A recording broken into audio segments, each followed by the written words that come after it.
Richard Horton probably needs no introduction. Richard is the editor of The Lancet. And Richard's a person who, in a sense, has, I think, made The Lancet so accessible to so many, and also encouraged a lot of us to think about the global impacts, think about how we bring our work and make our work real, and turn our research work into action, so that there is a purpose, so that we're not in a situation where there's just words without action. So Richard, without any further ado, thank you for being here, and over to you. Thank you. Thanks very much, Liz.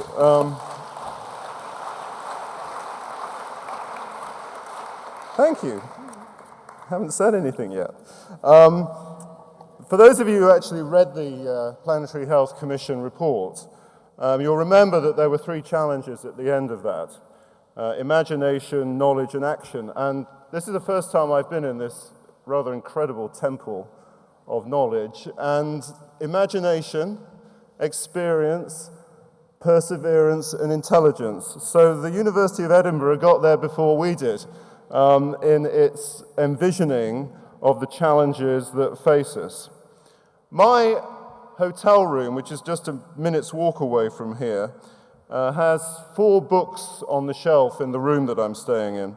The first is 50 Places to Play Golf Before You Die, Scotland's 100 Best Walks, The Making of Classical Edinburgh, and then the 4th book on the shelf, the one that I picked out, was Watersheds in Marxist Ecofeminism by Pamela Odie. Now, this book is about the geopolitics of water, the geographies of river conservation, and the idea of ecological time. The definition that Pamela Odie gives to that is the time it takes to restore the effects of human activity, the time cycle of renewal and replenishment within the ecosystem. It must be surely of immense significance and hope that a hotel now regards planetary health as a sufficiently important movement as to require that it stocks planetary health texts. So I felt very optimistic about that, in addition to seeing these endorsements by the university. And there's another piece of good news I wish to be the purveyor of. Nick Watts, who's here in the audience, yesterday informed me that, Nick, where are you? Stand up. Where are you, Nick? Stand up, stand up, stand up. Because Nick informed me that the Wellcome Trust, in its wisdom, has awarded £5.5 million over the next 5 years to support the Lancet Countdown on Climate and Health. Congratulations, Nick!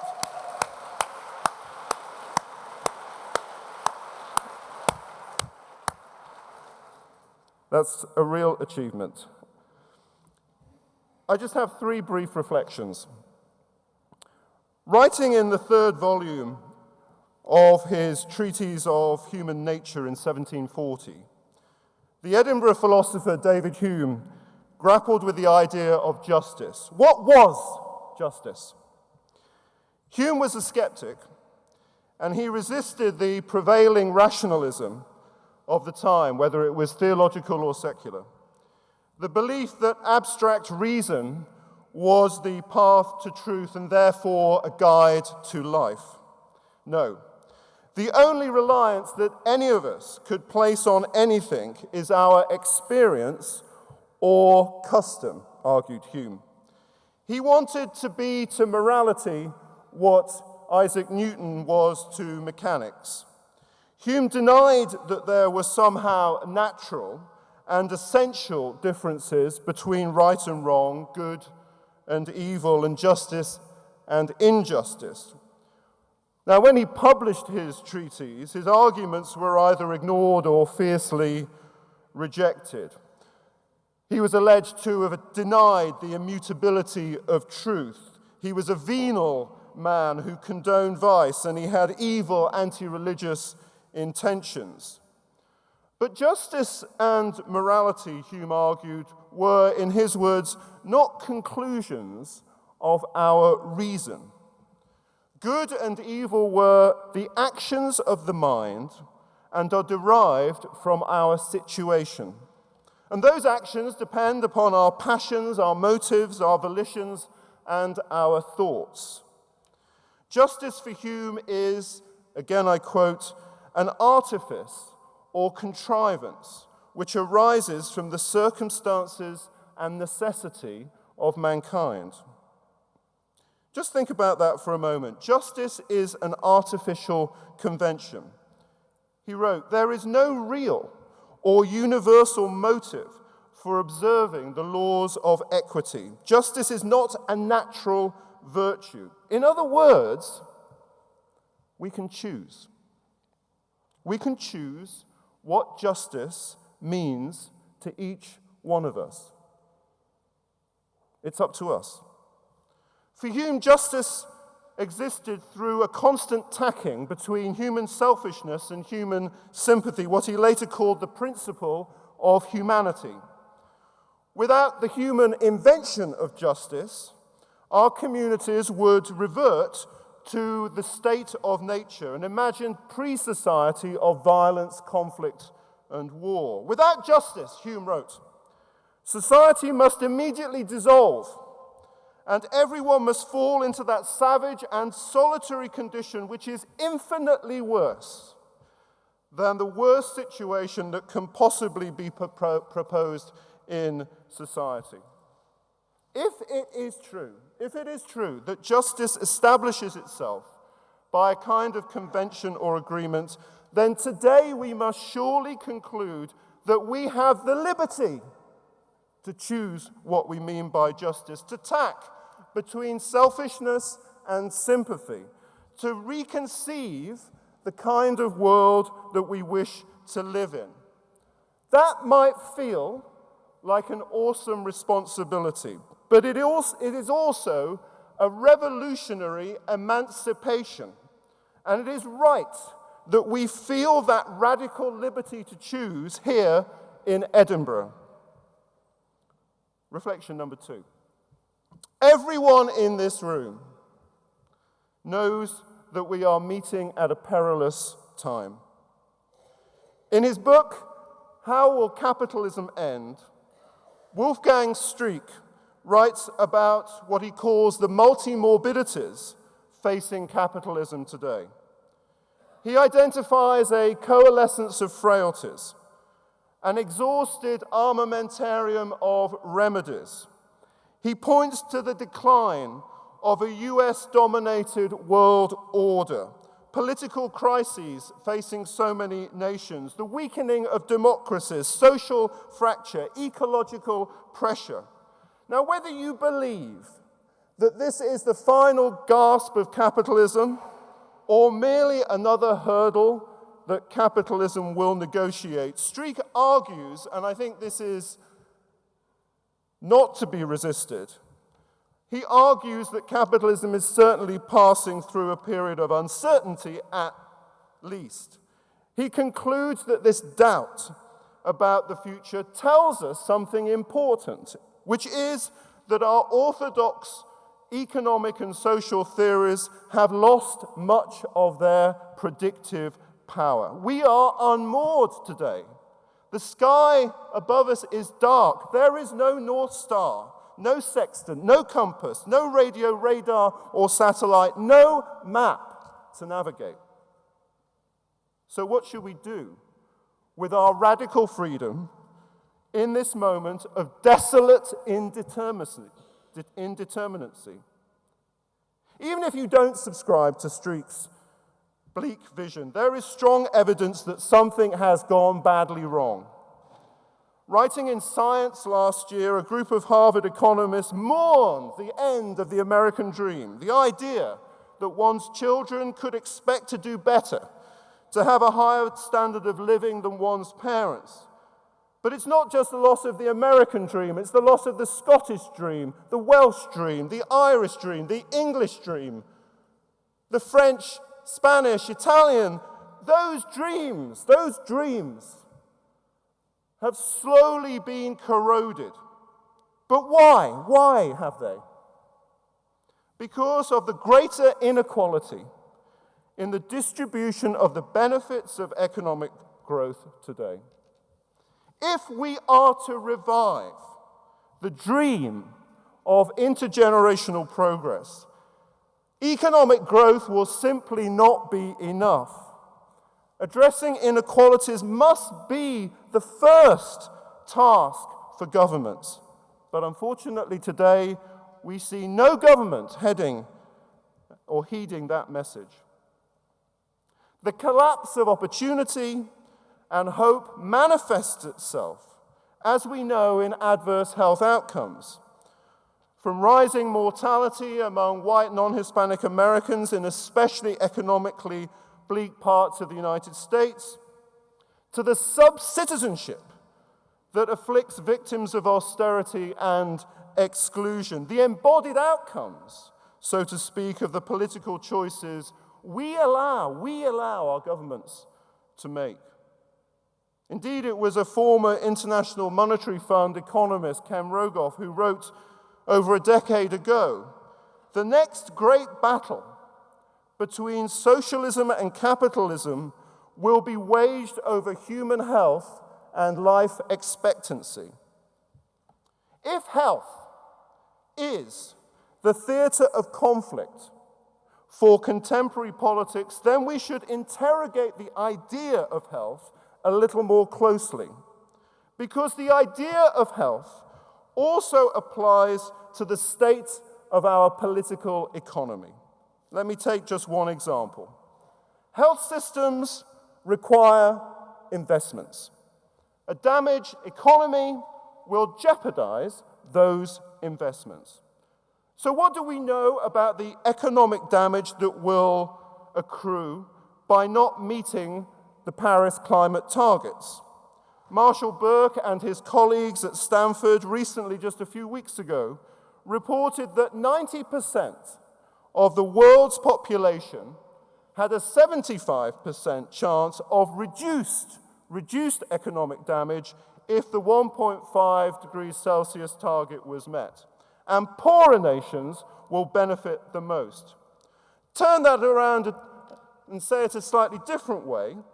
If the world sees a 2.5 to 3 degrees Celsius warming by the end of the century, which is a much more likely scenario, global GDP will fall by as much as 25% of what might have been expected.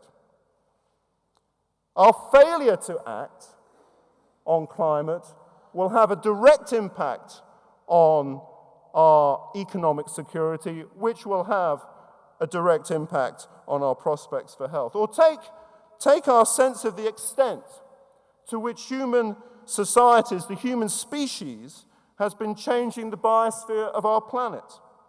We seem to have settled on the Anthropocene, lying somewhere between the Industrial Revolution and the Trinity atomic test in 1945.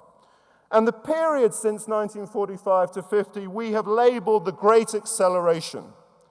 The problem with this story of human influence on the planet, and the biosphere especially, is that it is just plain wrong.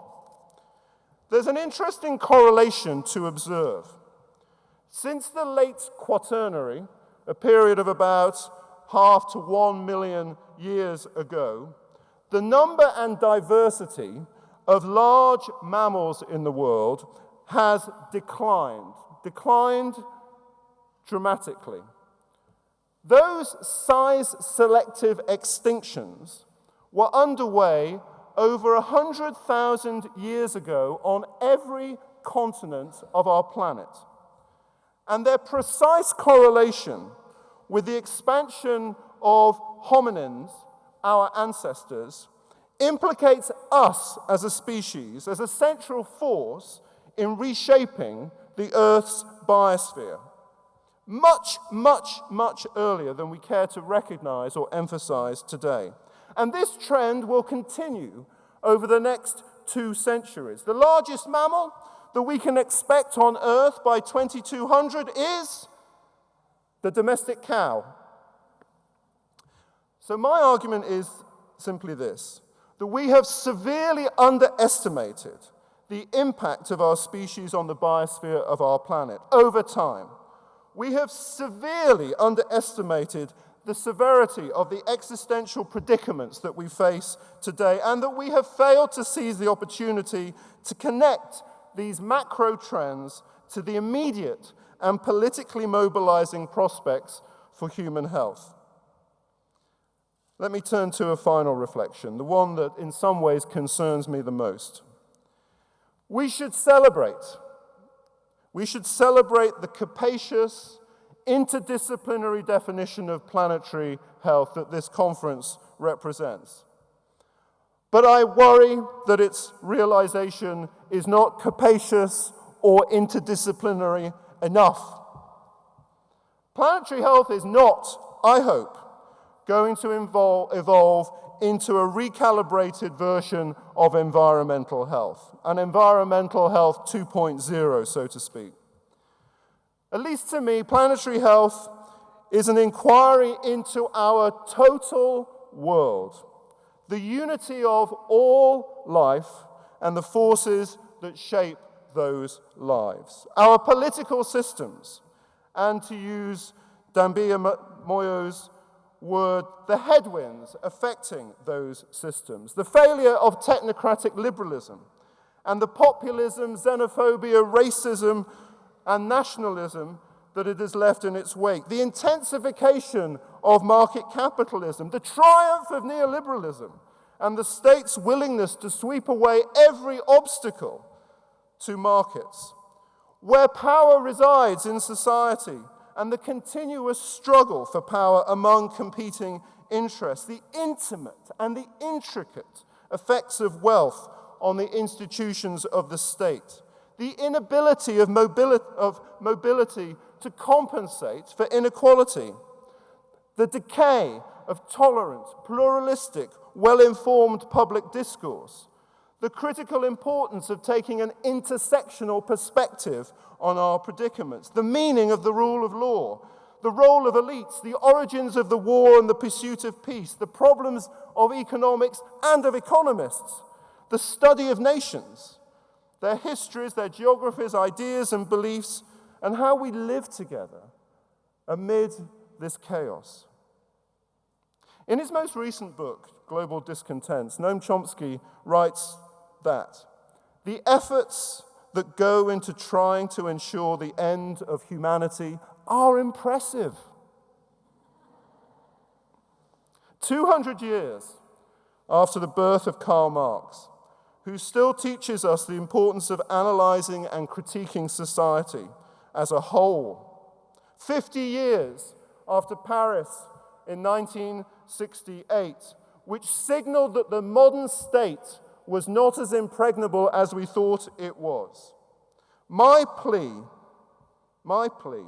is to make planetary health the response to Hume's principle of humanity, to make planetary health the response to Streeck's capitalist multimorbidities, to make planetary health the response to Marx's invitation to analyze and critique total society, to make planetary health the response to a defense of the principle, the impulse underpinning Paris in '68, to make planetary health the response to Chomsky's impressive efforts for self-destruction, to make planetary health about the totality of our existence.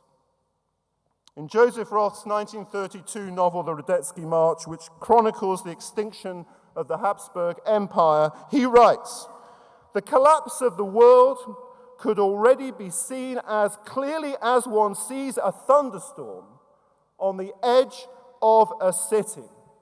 And there lies our predicament, to see that thunderstorm on the edge of our cities and our communities. Many prefer to turn their heads away. It falls to you, it falls to us, the emerging planetary health community, to insist that we face that thunderstorm, to take responsibility for our future and its contingencies, and to provide a new foundation for the stability of our universe. That's planetary health. Thank you.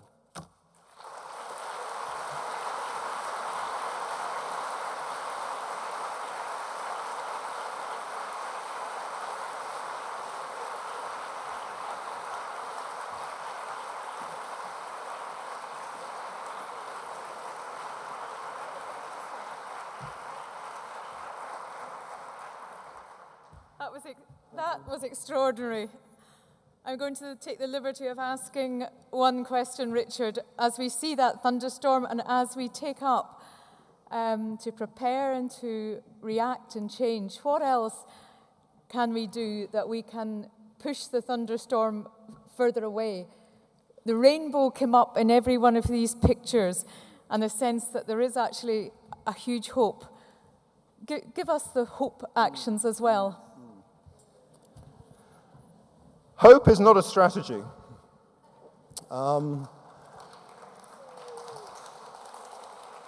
We need a strategy. And planetary health is an idea, it's a philosophy, but it has the beginnings of a strategy.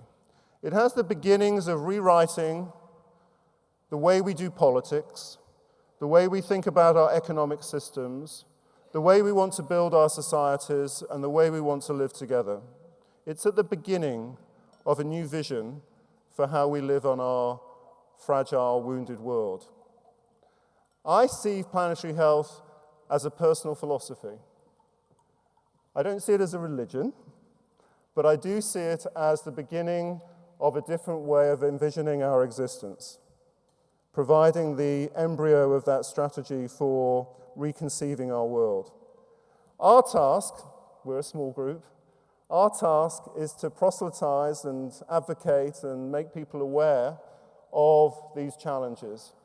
And I am an optimist in believing that we have an opportunity that at no point in the history of humankind have we had. An opportunity to end ignorance, to end the darkness that has descended upon our leadership. But it's up to every one of us to recognize that we have those fundamental liberties, as Hume argued, to choose the world we live in. And that's why being here and thinking about that I find very inspiring. So Liz, wherever you are, there you are. Thank you very much, everybody. Thank you, Richard. It was fantastic. It was wonderful.